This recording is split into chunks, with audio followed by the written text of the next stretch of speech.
Hi, Alex here. I'm just about to go through an interview that I did with Mark Attwood and make some extra comments because there were things that I didn't say or my mind took me to another direction from what maybe I intended to say. So there's some just extra bits of information I would like to add to this interview. And so here goes. This might take a while, so I probably will break this down into a few different videos. Let's make a start. It's knowledge that goes back 4,000 years, and there's a number of reasons why in our... Right from the beginning. Just to add to what I said, immortality training.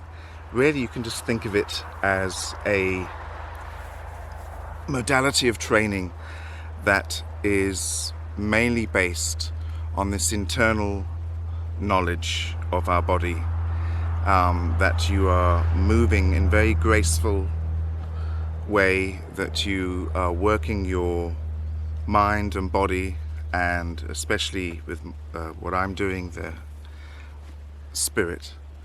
And you're working your body in such a way that you actually, very good for your joints, it's very good for your bones, it's very good for your lungs and breathing and your psyche.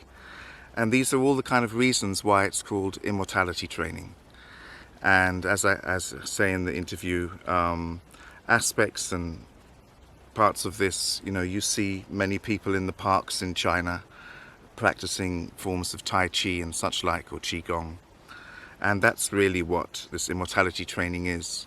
And what I'm doing is coming more from this knowledge that came from Daitorio and Aikido. But it's the same knowledge, but it's just packaged together in a way that I feel like it's all the knowledge is there that you need. But it's the same thing. It's this immortality training. Let's carry on. In terms of immortality training, that's the kind of thing they practice in Qigong, Tai Chi, and a lot of what you see the Shaolin monks practicing, when they're smashing bars over their heads and don't know what they're doing. So, I mean, it's parts of the knowledge are all over in different arts, but it's not often that you get it all in one place. And so it's dissipated throughout different arts, and they concentrate on different facets of it. But what it really is it's knowledge that goes back 4,000 years. And there's a number of reasons why in our regular martial arts, especially coming from Japan, you don't hear about it that much. Of course, there are practitioners who've found this information since and practice it or incorporate it. And a lot of that is, for example, with karate, they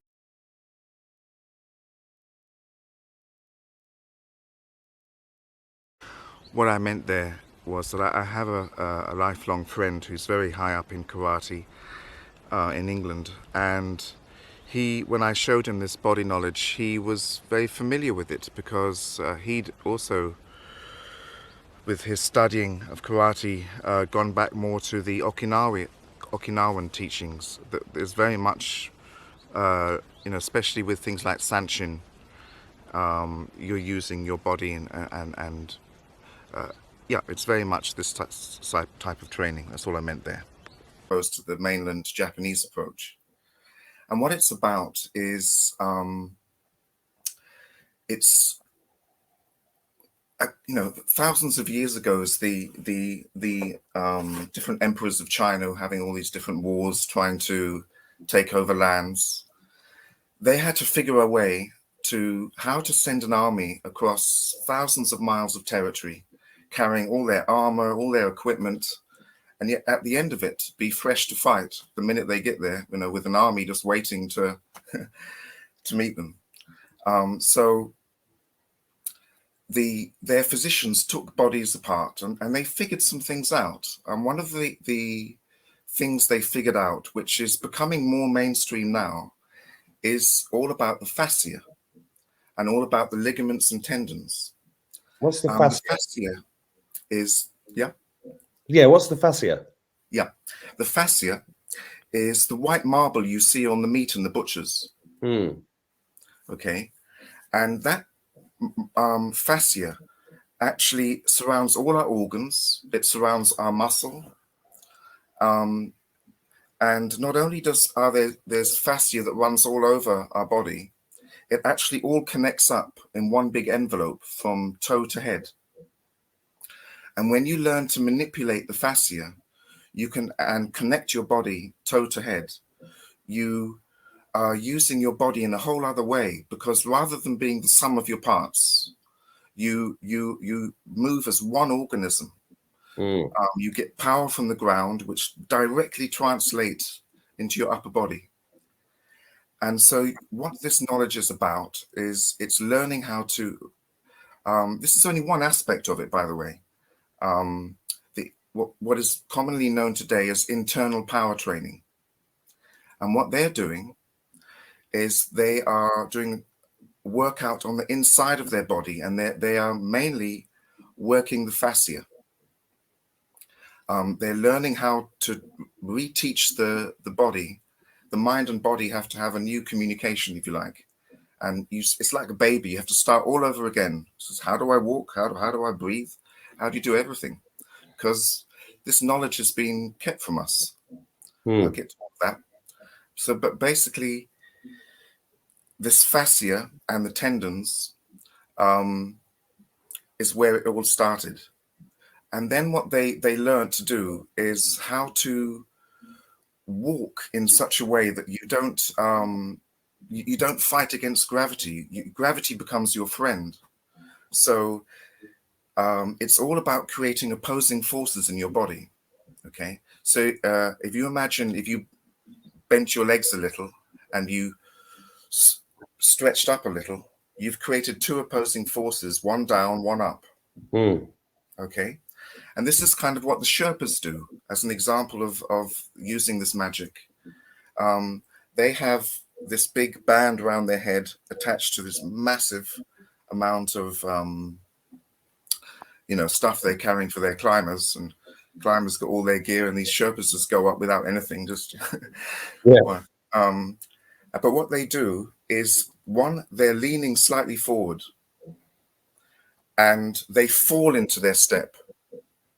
They don't pick. It's like if they didn't put their leg out, they'd fall over. But what the main trick is they've learned to create these opposing forces. So they extend upwards. They always go in an opposing direction. The walking drill that we're describing here, this way of walking, is just one example of the many walking drills that Dan Harden has shown us over the years. Wonderful stuff. So there's many tricks you can learn to really walking fast in the nature. If you need to go on a long hike. Yep, it's just one of the walking drills. Let's carry on. Or a perpendicular direction to the force. So if I had this bag on my head, they're not trying to press like this. Okay, and what they do is they press upwards and downwards. And then they can lean slightly forward, and then the weight of the bag and leaning upwards, it's just like they want to run. So, oh my gosh, how do I stop? And they go up the mountain like that. Creating forward movement by using the forces around them rather than working against them. So this knowledge is all about creating opposing forces in your body and learning to manipulate the fascia. There are different models. I'm only talking about the internal power training for a second. So in one of the models, you hang everything off the skeletal structure. And this is the model most commonly known in Aikido, sort of Japanese martial art. Not really martial art, but a body art, I would call it. And that's where you sort of hang everything off your skeletal structure. And you imagine there's a big car magnet that's trying to pull your bones out of your head if they were made of metal. But at the same time, everything fleshy is hanging off you. And that's what you see when people stand under the waterfall. This is what they're doing. They're practicing misogi. they're using the downward pressure of the water to accentuate the downward feeling, and they're thinking up. And this, you get immense strength and a good posture and breathing, and you separate your vertebra. So there's so many health benefits to it. But the knowledge is the sequent knowledge encompasses so many other things. So there's walking drills, there's the internal power training, there's the breathing, and then of course there's certain techniques and ways of walking, ways of moving, some ways of walking. What I'm really referring to here is there are 5 components to this body conditioning. You have the internal power training and everything that involves. You have very special walking drills that affect your gait, that affect how you organize your body when you walk, and can have a lot of benefits in sorting out your spine and walking gracefully through nature. The third component is the breathing, which is a massive topic on its own, and I'm just touching on a couple of methods to begin with many more breathing methods to come. And then there is this special movement, okay? This movement, which is basically Aiki, and everything that involves, and creating spirals in our body and sealing our hips and creating Aiki in our body, and so forth. And then you have the forms. I'm using very unique approach of using Nishio Sensei, one of the Aikido teachers, one of the students from Morihei Shiba, who had a Japanese background, and he was well known for these entries, which I know we talk about later, so I won't say too much on it now.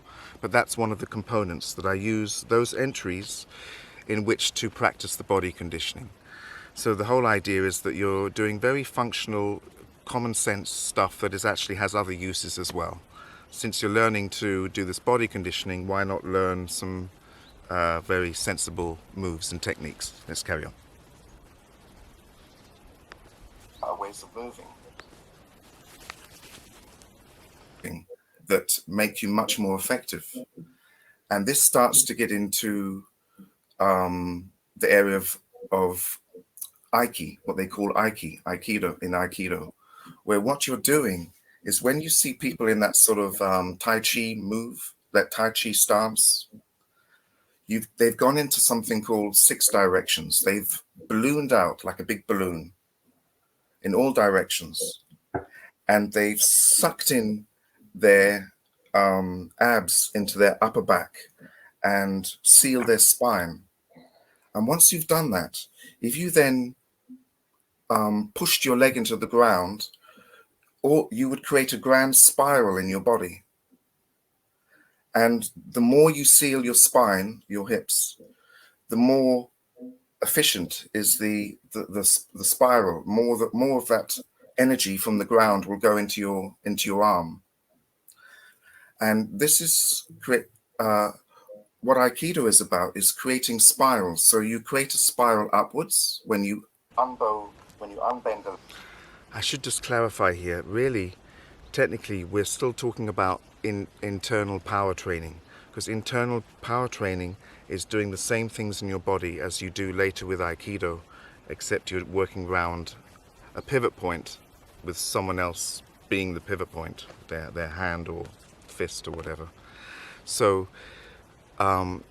within this internal power training, certainly the approach from Oshiba, I don't know enough about standard internal power training to know how they view it.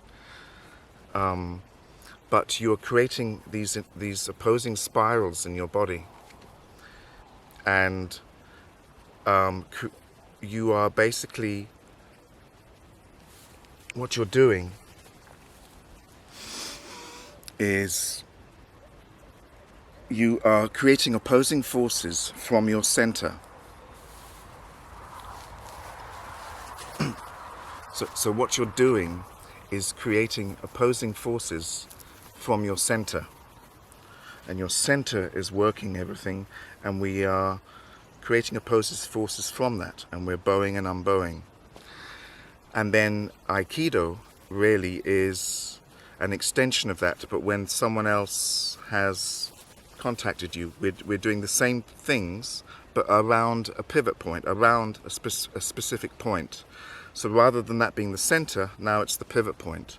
But we are creating opposing forces on the back and front of our body, and we are moving around that point.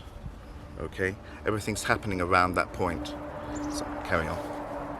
Unbow when you unbend a leg, but your other leg is bending. So you're creating a spiral downwards. So you have a spiral upwards and a spiral downwards.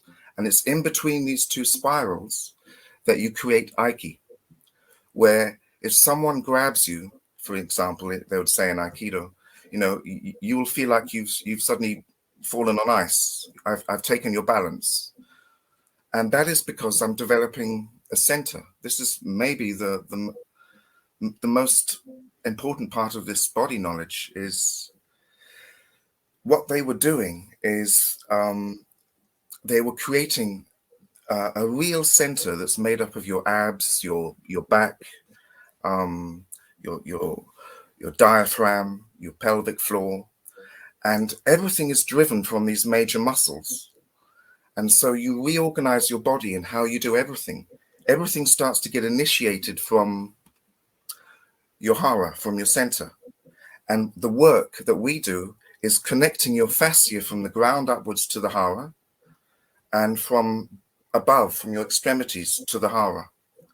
And once you get those connections and you start moving your belly one way and the other, you'll feel a tightness. So if I want to move to the right, it's my hara that moves first, and it causes the rest of me to move.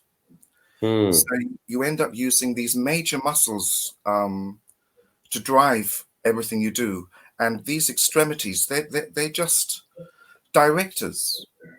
So in normal life, and in Western life especially, we put a lot of effort into our shoulders, into our arms. We want to pick something up.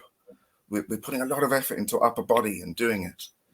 With the way I'm doing it, this knowledge, if you use it, apply it correctly, all of that is being done by the body. And my direct is just holding on to the thing.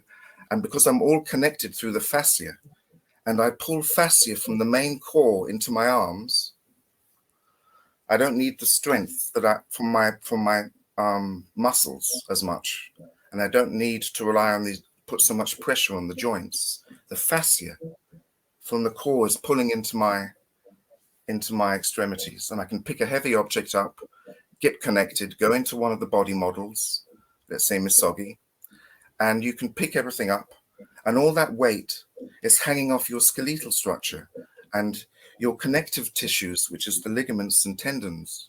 They're the toughest tissues we have in our body. So why not let them do the work? So with all that kind of knowledge, you end up having a body system for health into old age, because you start to take the press off all your joints. You walk in a graceful manner. And you can do this when you're 90. You could even start when you're 80 or 85. So I haven't done an exercise ever in my life. This you could do, because when you see examples of it, it just looks like you're yawning and stretching. That's the extent at which you do these stretches, just like a yawn. And later, as you get more hardcore, if you're into martial arts and things, you take it to another level.